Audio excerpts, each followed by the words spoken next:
Ins itu, maaf sekali, itu nama manusia yang menunjuk pada sifat lembut dan ramahnya serta tampak. 18 kali disebutkan dalam Al-Quran. Kalau disebutkan ins, disebutkan lawannya jin. Ya ma'syaral jinni wal wa ma khalaqtul jinna wal.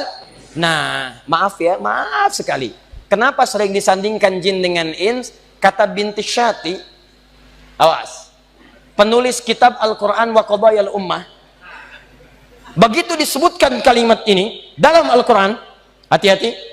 Kenapa jin sering disandingkan dengan ins? Begitu jin muncul, ins muncul. Karena dua-duanya memiliki makna yang bertolak belakang. Jadi kalau ada jin punya makna 3, maka ins punya 3 makna. Contoh, jin makna pertamanya hal yang tersembunyi. Semua yang tersembunyi dalam bahasa Arab, maka kalimatnya tidak akan jauh dari huruf jim dan nun. Bisa. Dalam tubuh seorang perempuan ada rahim, di dalamnya ada janin. Jim dengan nun. Kenapa disebut janin? Karena janin tersembunyi dalam perut seorang perempuan, tidak nampak ke permukaan. Apa ada ibu yang mengandung kemudian kandungannya transparan kelihatan dari luar? Ibu itu kayaknya perempuan ya, tahu dari mana? Tuh nampak rambutnya. Janin. Tempat kita di akhirat surga. Apa bahasa Qurannya? Jannah. Kenapa disebut dengan jannah? Karena sekarang belum tampak di hadapan kita, tersembunyi. Jin kenapa disebut dengan jin? Karena makhluk ini saat diciptakan oleh Allah tak nampak dalam pandangan kita, fitrahnya tersembunyi.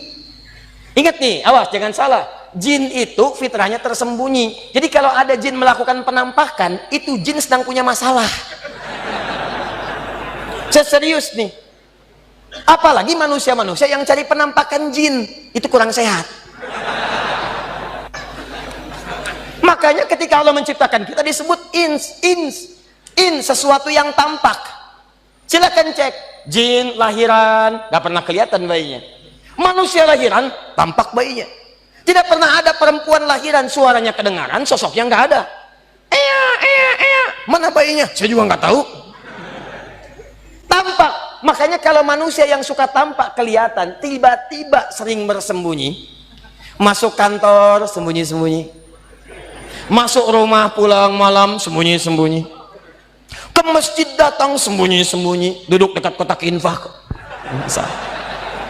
Maka ini menunjukkan manusia itu sama dengan bukan, sama dengan sedang keluar dari fitrahnya. Itu pasti manusia sedang punya persoalan dalam hidupnya.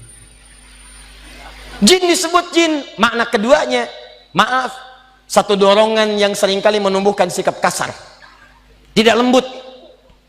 Makanya silakan Anda cek, jin itu kalaupun melakukan penampakan, maka nggak ada yang lembut.